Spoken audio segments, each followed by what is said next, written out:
Assalamualaikum warahmatullahi wabarakatuh. Halo teman-teman semuanya, perkenalkan nama saya Evan Arik Imantaka Arif. Saya adalah seorang mahasiswa dari Fakultas Ekonomi, Program Studi Akuntansi, Universitas Negeri Medan. Pada kesempatan kali ini, saya akan menjelaskan tentang materi mengenai konsep dasar akuntansi keuangan agrikultur, yang merupakan tugas dari mata kuliah akuntansi agrikultur. Tonton sampai habis ya. Nah, pertama-tama teman-teman harus tahu dulu nih, apa sih latar belakang dan tujuan dari materi ini? PSAK mengharuskan nilai bersih aset biologis disajikan secara terpisah dalam neraca. Misalnya, tidak termasuk dalam aset non-biologis. Entitas ekonomi disarankan untuk mengabarkan sifat dan tahapan produksi setiap kelompok barang biologis dalam bentuk naratif dan dalam catatan atas laporan keuangan. Dan disarankan untuk memberikan deskripsi kuantitatif. Aset biologis habis pakai harus dibedakan dengan aset biologis yang produktif, yang selanjutnya dikelompokkan menjadi subkelompok belum menghasilkan dan matang untuk setiap kategori. Tujuan dari pengungkapan ini adalah untuk memberikan pengguna laporan keuangan beberapa gambaran mengenai timing arus kas masa depan, karena subkelompok menghasilkan akan mungkin terrealisasi melalui transaksi pasar dalam waktu dekat. Dan pola arus kas yang dihasilkan dari tanaman produksi akan berbeda dari arus kas yang dihasilkan oleh aset biologis.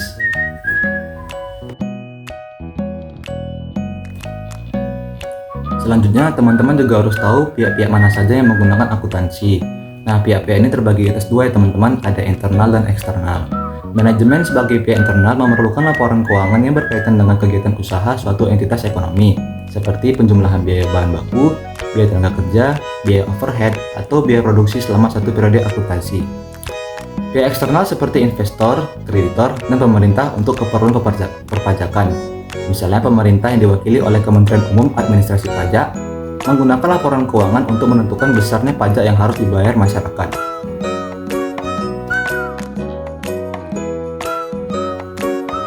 Nah teman-teman, sekarang kita sudah memasuki bagian siklus praktek perlakuan akuntansi aktivitas agrikultur, di mana siklusnya itu ada tiga teman-teman. Yang pertama itu ada pengakuan, lalu dilanjutkan oleh pengukuran, lalu yang terakhir adalah pengungkapan, di mana setelah ini akan saya tampilkan siklus dari entitas pertanian dan juga peternakan supaya teman-teman lebih paham ya.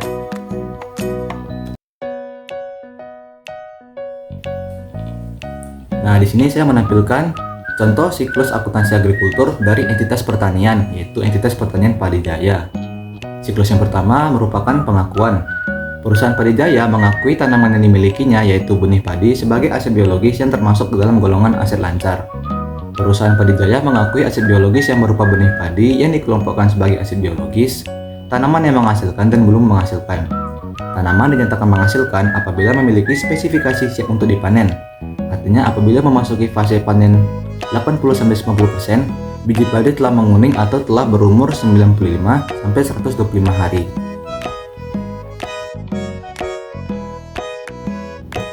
Nah, sekarang kita sudah masuk ke siklus yang kedua atau siklus pengukuran.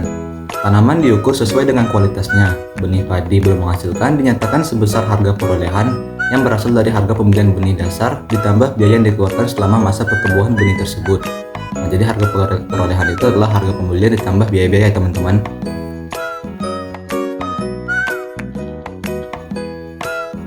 Padi Jaya melakukan pengukuran pada produk agrikultur mereka, yaitu gabah, dengan cara nilai wajar dikurangi biaya untuk menjual pada titik panen.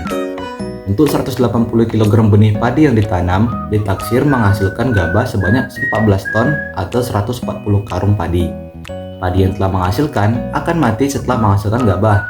Maka dari itu perlu reklasifikasi tanaman padi menghasilkan ke produk aset biologis. Nah, jadi rumus pengukuran produk agrikulturnya itu nilai wajar dikurangi sama biaya untuk menjual di titik panen.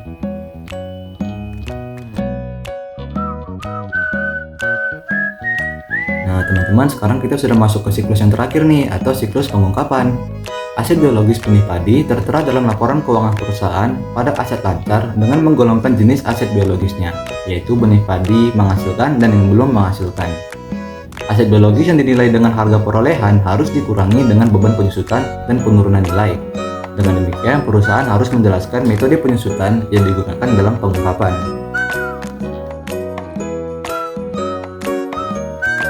Itu dia teman-teman, contoh siklus akuntansi agrikultur dari perusahaan pertanian. Nah, sekarang sekarang saya juga akan menampilkan siklus akuntansi agrikultur dari perusahaan peternakan, yaitu peternakan Happy Chicken Farm. Siklus yang pertama sama, pengakuan. Happy Chicken Farm mengakui hewan miliknya yaitu ayam layer dan ayam DOC sebagai aset biologis yang termasuk dalam golongan aset tak lancar karena masa transformasi biologis ayam lebih dari 1 tahun. Happy Chicken Farm mengakui aset biologis digolongkan sebagai aset biologis yang menghasilkan dan yang belum menghasilkan. Aset biologis yang menghasilkan yaitu ayam layer atau ayam mature yang siap untuk berproduksi, yaitu usianya sekitar 20-90 minggu. Sedangkan yang belum menghasilkan yaitu ayam DOC atau usianya di bawah 10 hari sampai 15 minggu dan ayam kulit yang usianya 13-20 minggu.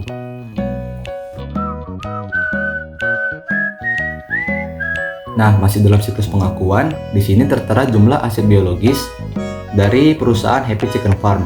Untuk kandang yang pertama isinya 5.000 ekor, umurnya 20 minggu dan kategorinya sudah produksi. Kandang yang kedua isinya 7.000 ekor, umurnya 60 minggu dan kategorinya juga sudah produksi. Lalu ada kandang yang ketiga dengan isi 2.000 ekor namun umurnya masih 10 minggu, jadi dia belum produksi. Dan ada juga kandang yang isinya bibit dengan isi 3.000 ekor dengan umur 7 minggu dan juga kategorinya belum bisa produksi.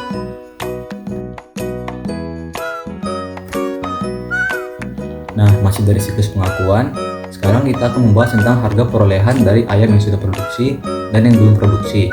Harga perolehan itu isinya adalah bibit ayam tadi ditambah dengan biaya-biaya yang dikeluarkan untuk memperoleh si aset biologis. Nah, tabel yang di atas ada harga perolehan ayam yang sudah produksi, yaitu bibit ayam pulet. Isinya adalah 12.000 ekor dikali 60.000, hasilnya adalah 720 juta. Lalu ditambah dengan biaya vaksin sebesar 800.000 dan ditambah biaya kandang sebesar 100 juta. Maka harga perolehan ayam sudah produksi adalah 820.800.000. Lalu tabel yang di bawah adalah harga perolehan ayam yang belum produksi. Untuk yang pertama, bibit ayam DOC perhitungannya adalah 3.000 ekor dikali 13.000, maka hasilnya adalah 39 juta. Lalu yang kedua, bibit ayam kulit 2.000 ekor dikali 60.000, hasilnya adalah 120 juta.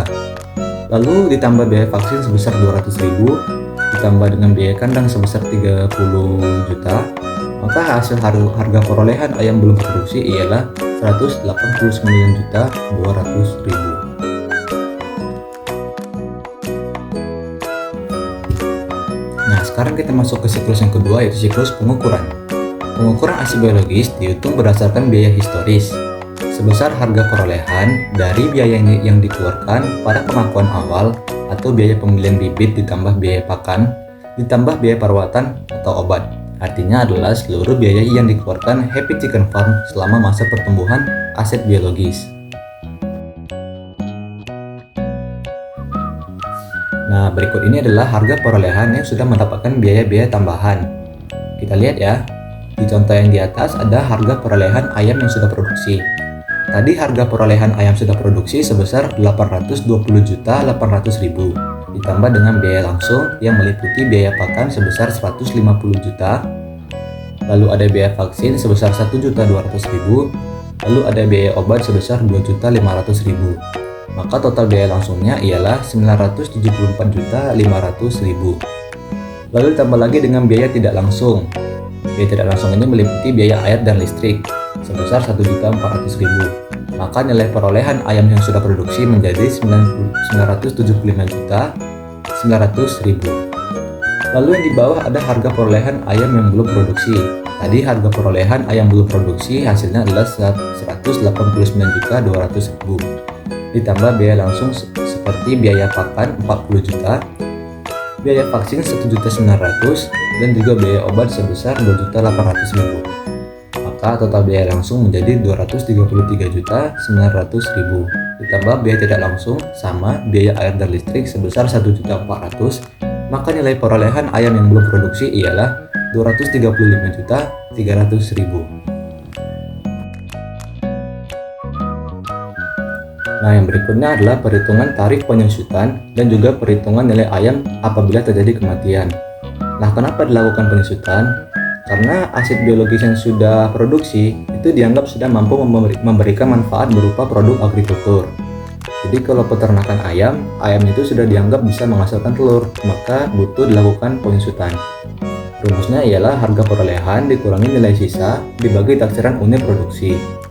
Sama dengan 975.900.000 dikurangi 300 juta dibagi 5 juta. Maka hasilnya ialah 135. Untuk penyusutan bulan X dengan produksi telur 240.000 butir ialah 135 dikali 240.000. Maka hasilnya 32.400.000. Lalu kita masuk ke perhitungan nilai ayam apabila terjadi kematian. Nah, rumusnya itu ialah ayam mati dikali nilai tercatat ayam, lalu dibagi dengan populasi sebelum kematian. Nah, kalau untuk ayam produksi yang sudah mati, itu ada 60 ekor, dikali dengan 975.900.000 dibagi dengan 12.000. Maka hasilnya adalah 4.879.500. Nah, untuk ayam yang belum produksi dan sudah mati, itu ada 25 ekor dikali dengan 189.200.000 dibagi dengan 5.000. Maka hasilnya ialah 946.000. Nah, sekarang kita sudah masuk ke siklus yang terakhir nih teman-teman, yaitu siklus pengungkapan. Happy Chicken Farm menyajikan rekonsiliasi perubahan jumlah yang tercatat aset biologis awal dan akhir periode berjalan.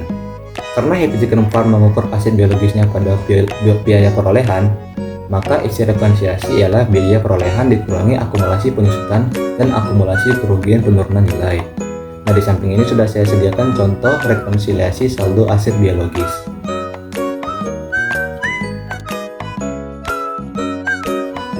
Oke teman-teman, sekarang kita sudah masuk materi yang terakhir dari video ini, yaitu mengenai penyajian laporan keuangan. Nah, menurut PSAK nomor 1 ada 5 dasar laporan keuangan.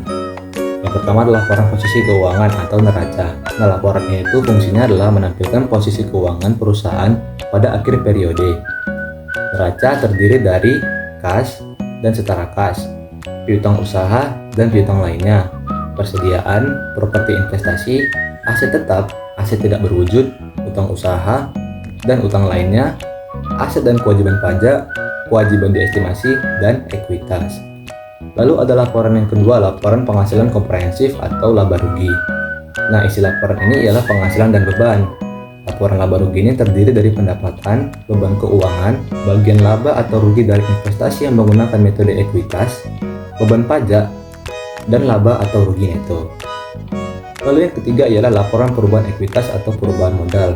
Laporan ini menampilkan perubahan ekuitas dari suatu periode tertentu. Dengan adanya laporan ini, pembaca dapat mengetahui sebab-sebab perubahan ekuitas selama periode tertentu. Lalu yang keempat adalah laporan arus kas. Laporan arus kas menyajikan informasi tentang arus kas masuk dan arus kas keluar dan setara kas suatu entitas untuk suatu periode tertentu. Laporan ini digunakan untuk mengetahui penggunaan dan penghasilan dari kas dan setara kas. Arus kas digolongkan berdasarkan aktivitas operasi, investasi, dan pendanaan.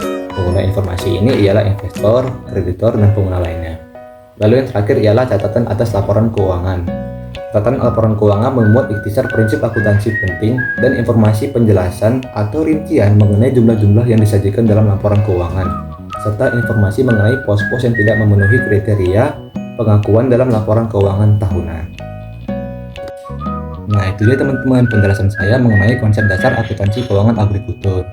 Semoga apa yang saya sampaikan bermanfaat dan saya mohon maaf bila ada kekurangan. Terima kasih sudah menonton. Assalamualaikum warahmatullahi wabarakatuh.